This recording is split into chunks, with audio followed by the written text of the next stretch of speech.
Essa é a história de um tempo muito distante, um tempo de mitos e de lendas. Um herói que se ergueu contra a mesmice da televisão. Hércules. Em 1994, muito antes de colocar o Homem-Aranha nas telas, Sam Raimi já testava seus poderes nos bastidores da televisão. E ao lado do seu parceiro Robert Tappert, ele embarcou em uma missão ousada: criar uma nova era de aventuras para a TV. E foi daí que nasceu algo muito especial, uma coleção de filmes para a TV repleta de ação, mitologia e muito bom humor. Os 5 filmes de TV de Hércules caíram no gosto do público. E o sucesso foi tão grande que não teve jeito. Uma série de TV foi encomendada. No centro de tudo, um rosto novo. Kevin Sorbo, um herói improvável que daria vida a um semideus lendário. A série foi rodada na linda Nova Zelândia. O tom da série era leve, sarcástico, divertido, a mitologia grega como você nunca viu antes. Em uma época dominada por fórmulas gastas com programas policiais, dramas médicos, advogados por todos os lados, a TV parecia presa no mesmo ciclo sem fim. Foi então que Hércules, a lendária jornada, surgiu como uma lufada de ar fresco no meio do tédio televisivo. Uma aventura leve e divertida para toda a família. E o melhor, sem vergonha disso, uma série honesta com o público, mesmo com efeitos especiais de segunda linha. E o que começou como uma aposta modesta virou logo um fenômeno. A série não foi só um fenômeno, ela fez história, desbancou nada mais nada menos que Baywatch, a série número 1 do momento. E o impacto dela foi imediato. A fantasia voltou com tudo no final dos anos 90. De repente brotaram séries como Conan, Simba, Beastmasters, Robin Hood, a maioria bem esquecíveis. O herói da série era basicamente um Superman do mundo antigo. Enfrentava monstros gigantes, desafiava deuses malignos. Ele era o herói clássico, um benfeitor, um defensor dos fracos.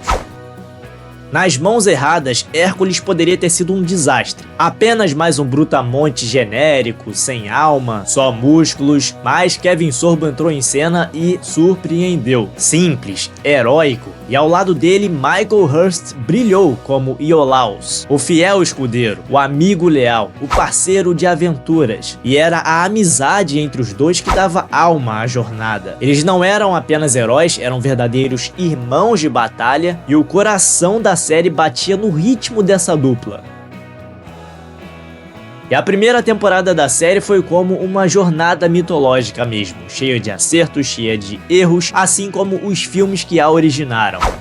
Mas mesmo em meio a incertezas, brilhos começaram a surgir. O grande destaque da primeira temporada foram os episódios da Princesa Guerreira. Sim, Xena, ela mesma, a chutadora de bundas favoritas de todas, direto de Anfípolis. Xena teve 3 episódios dentro da primeira temporada e foi ali que a lenda dela começava a tomar forma. A personagem Xena foi inspirada na personagem de Brigitte Lin, de Entre o Amor e a Glória, de 1993. Uma história clássica da literatura chinesa, e o filme conta a história trágica de um guerreiro jovem e que tenta superar as barreiras que o separam de sua amada, que faz parte de um clã rival.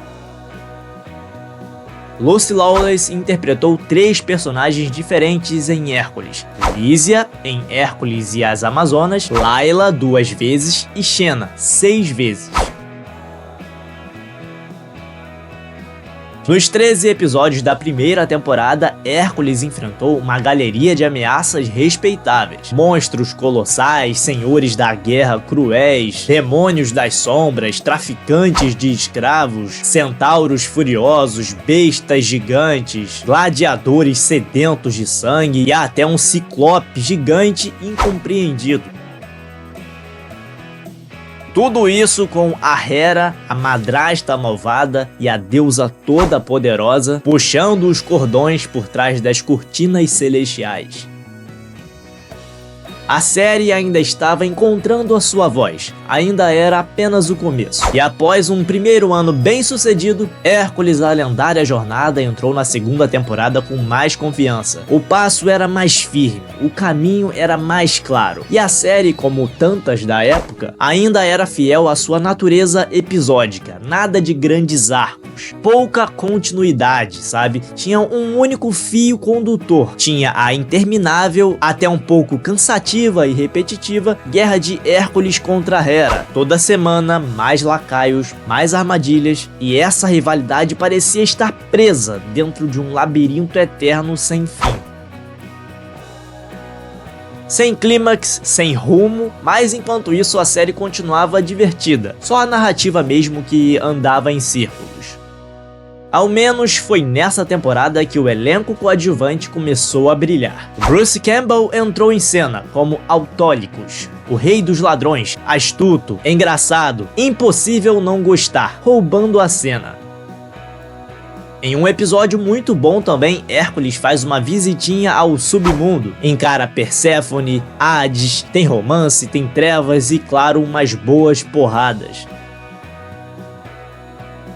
Mas talvez o momento mais glorioso dessa segunda temporada é quando Hércules e Iolaus se juntam a Jasão e os Argonautas, e com aqueles esqueletos guerreiros, do tipo que fariam o rei Harryhausen aplaudir do além. Kevin Smith apareceu também como o meio-irmão ressentido de Hércules, Íficles, e também como o mais sombrio vilão Ares. Em 2002, anos mais tarde, Kevin Smith sofreu uma trágica morte. Enquanto estava checando os sets de um estúdio, ele caiu de uma torre. Ele sofreu uma queda de vários metros até uma base de concreto, onde bateu a cabeça várias vezes. 4 dias após esse trágico acidente, o seu corpo entrou em choque e ele acabou falecendo. Bom, voltando à série, também conhecemos Afrodite, a deusa do amor, linda. E foi só nessa segunda temporada. E já na terceira temporada, a série começou a sentir o peso e a sombra de Xena. Enquanto o bom e velho Hércules mantinha os seus bons números, era a princesa Xena que brilhava. Melhor audiência, mais prestígio e uma base de fãs que só crescia. E os produtores, claro, não eram nada bobos. O plano era claro, aproveitar o sucesso de Xena e injetar um pouco da magia dela em Hércules. Foi então que os crossovers viraram rotina. Lucy Lawless e Renée O'Connor deram as caras, Hudson Lake também chegou como Calisto, e Ted Haim também apareceu como Joxer, o Valente.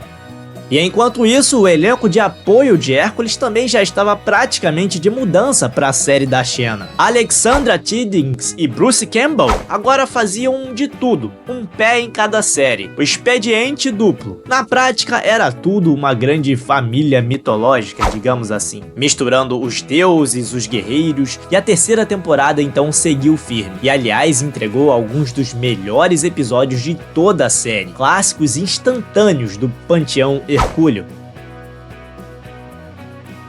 Depois de 2 temporadas na labuta, o lendário Iolaus foi promovido. Agora ele não era só o melhor amigo do herói, ele era o verdadeiro herói em vários episódios. Quando Sorbo precisava de uma folguinha, lá estava Hurst, segurando o episódio sozinho, com muito carisma.